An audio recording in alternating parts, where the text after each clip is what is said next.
Louis Vuitton is currently one of the top luxury brands in the world. It's worth a lot of money, more than $30 billion. But how exactly did it come to be? Well, the brand has a very inspirational story, and that is what we're going to talk about today. Louis Vuitton's rich history dates back to the 19th century, when a young teenager with dreams of success and no money or food worked odd jobs with artisans and craftsmen to survive. Though he barely made any money, he learned valuable skills that would ultimately lead to the creation of modern luggage and the establishment of a billion-dollar empire. Louis Vuitton was born and raised in Anchy, France, during a time when the country was still recovering from the Napoleonic Wars. The Vuitton family, like many other farmers, faced financial difficulties and bankruptcy.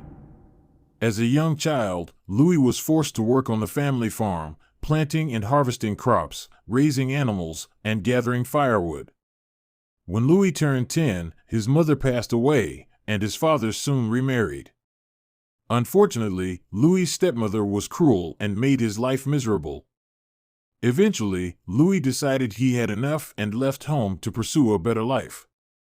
When Louis turned 13, he left the farmhouse in search of a better life in Paris. He had no money or food and found himself homeless, with only the skills he had learned from the craftsmen he worked with to rely on. Despite his difficult situation, Louis was able to find odd jobs with various artisans and craftsmen who taught him valuable skills in working with metal, stone, fabrics, and wood. However, he still didn't have enough money to afford shelter and often slept in the woods with only a cloak for warmth.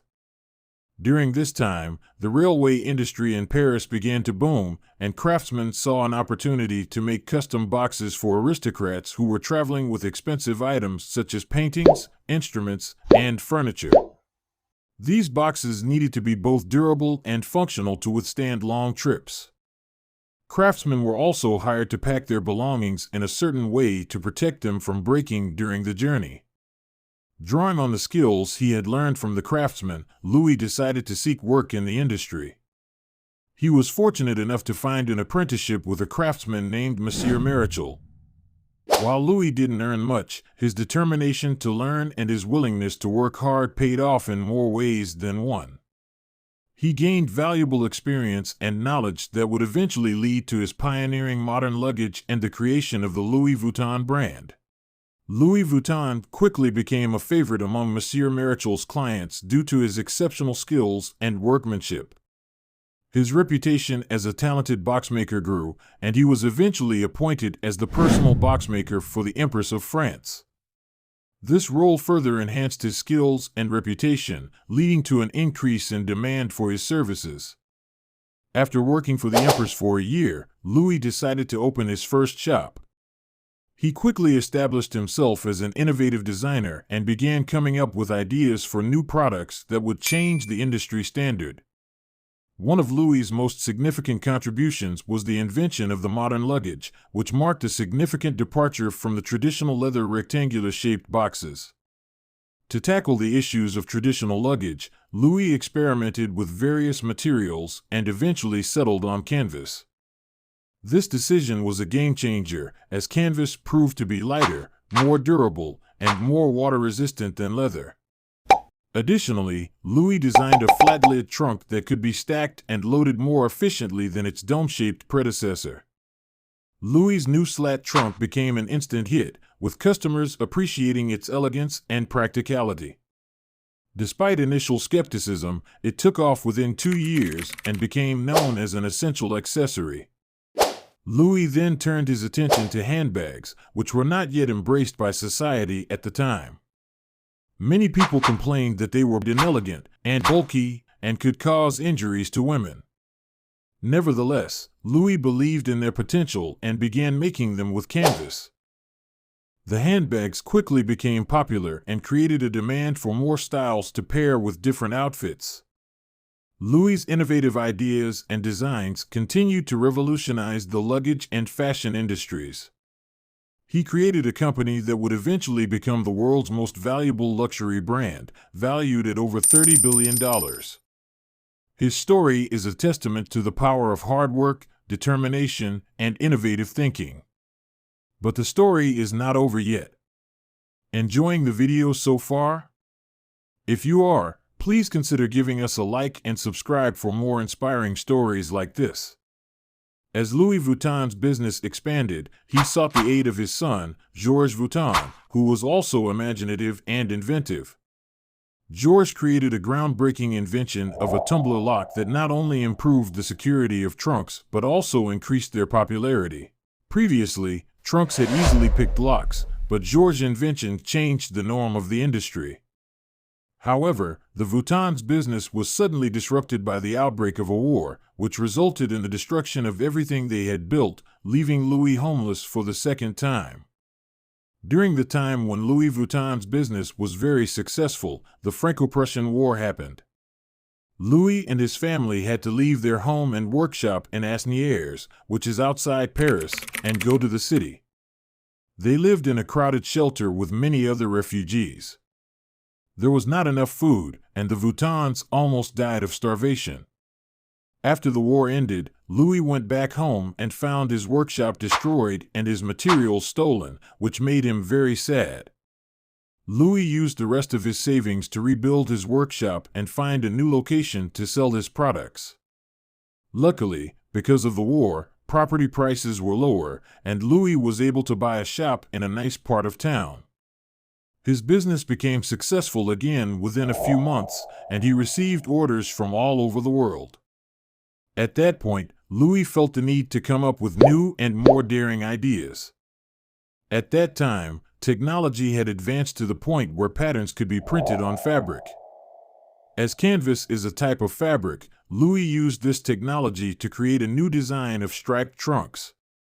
The design became popular right away, as it allowed people to stand out and show that they were up to date.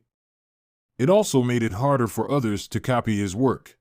Louis received so many orders from around the world that he opened a shop in London. This led to a wider range of customers, including more royals and explorers. Louis became known as the only designer whose products could be found in both high-end homes and remote rainforests. Louis Vuitton decided to publish his first catalog to simplify the ordering process, which he thought would help his business expand. Unfortunately, in the same year, Louis passed away suddenly at the age of 72, and the cause of his death remains unknown. Georges took up the task of completing his father's unfinished plans. Georges quickly took steps to expand the business and went to the U.S. to attend the World Fair. There, he met John Wanamaker, who helped him realize the need for an international sales network. John introduced the idea of the department store and invented the price tag. When he met Georges, he began selling Louis Vuitton products in his New York department store, making it the first store in the United States to carry the brand. In memory of his father, Georges created a monogram featuring a floral pattern with an interlocking L and V.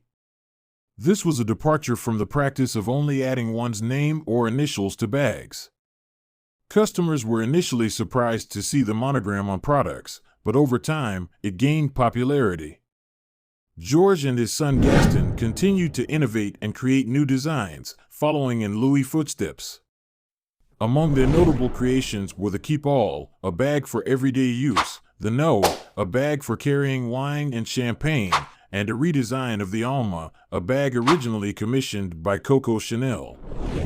Georges had established an extensive distribution network in the U.S. and was determined to take the business to new heights, just like his father. Unfortunately, history repeated itself when he passed away, leaving Gaston to carry on Louis' unfinished plans alone.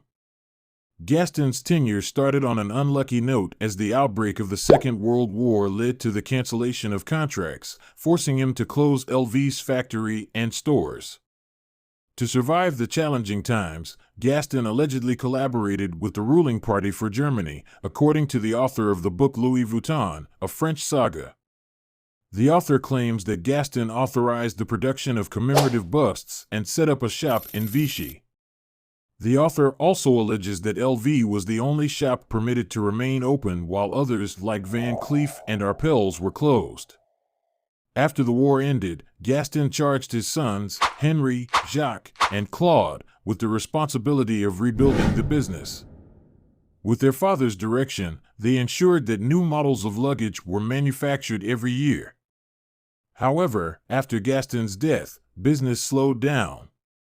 Hard-sided luggage was no longer as popular.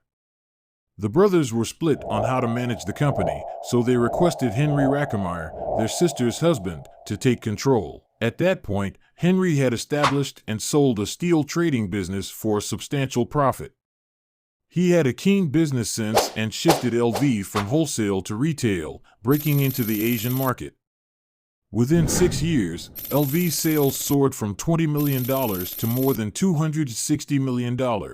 Around this time, Henry took LV public. After more than 1 million shares were sold, the company's stock sold out. 2 months later, LV's stock price began to fluctuate. Analysts cautioned that sales might decline due to the increase in counterfeit goods. Nevertheless, Henry proceeded with opening stores all around the world. In a few short years, LV almost reached $1 billion in sales and merged with Moët Hennessy to form LVMH, a luxury goods conglomerate aimed at warding off the threat of an external takeover. While this merger allowed LV to broaden its investments, Henry Rackemeyer found himself entangled in management disputes with the president of Moët Hennessy, Alain Chevalier. In an attempt to regain control, Henry approached a real estate developer named Bernard Arnault to become his ally, who agreed, but it was soon discovered that Bernard had his own agenda. Bernard secretly acquired a controlling stake in LVMH and gained the backing of the Moët and Hennessy families. This resulted in a legal battle between Henry and Bernard. The courts ruled in favor of Bernard, forcing Henry to resign.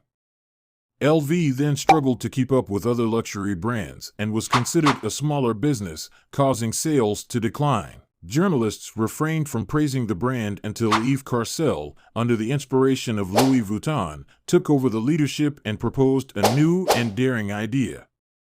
LV invited designers like Vivienne Westwood, Isaac Mizrahi, and Manolo Blahnik to create handbags using its monogram for its 100th anniversary. At that time, such collaborations were practically unheard of, and handbags were not yet a popular luxury item. Despite this, the collaboration was a success, reviving both LV and handbags' popularity.